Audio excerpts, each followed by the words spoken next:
ആരെല്ലാം വന്നാലും ആളും അരങ്ങും ഒരുങ്ങിയാലും ആരെയും വിറപ്പിക്കാൻ അവൻ അവിടെ വന്നേ തീരൂ.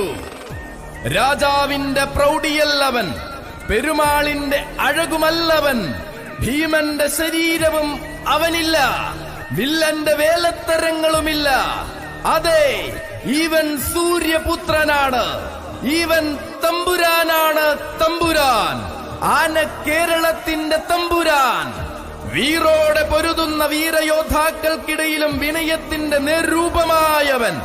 ഇവൻ സാക്ഷാൽ സൂര്യപുത്രൻ, ഉലകനായകൻ, ഗജകുലമാർത്താണ്ഡൻ, പാലകാപ്യ ഗജപതി, സാക്ഷാൽ മാതംഗമാണിക്യം, മംഗലാം കുന്ന് കർണൻ.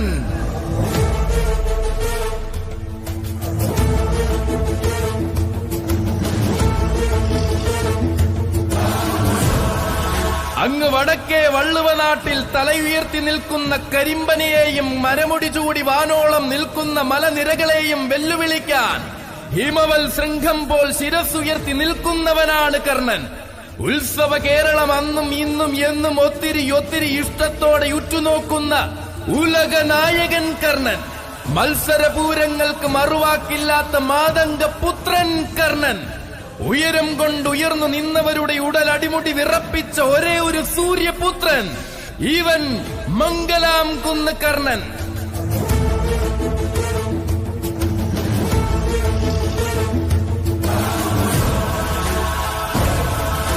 പ്രതിഭയൽ ഇവൻ പ്രതിഭാസമാണ്.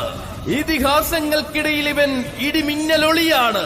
കണ്ടനാടും കേട്ടനാടും വെട്ടിപ്പിടിച്ചടക്കി വെന്നിക്കൊടി പാറിക്കാൻ പഠിച്ച തലപ്പൊക്കത്തിന്റെ തമ്പുരാനിവൻ. സാക്ഷാൽ പാലകാപ്യ ഗജപതി, മാതംഗമാണിക്യം, മംഗലാം കുന്ന് കർണൻ.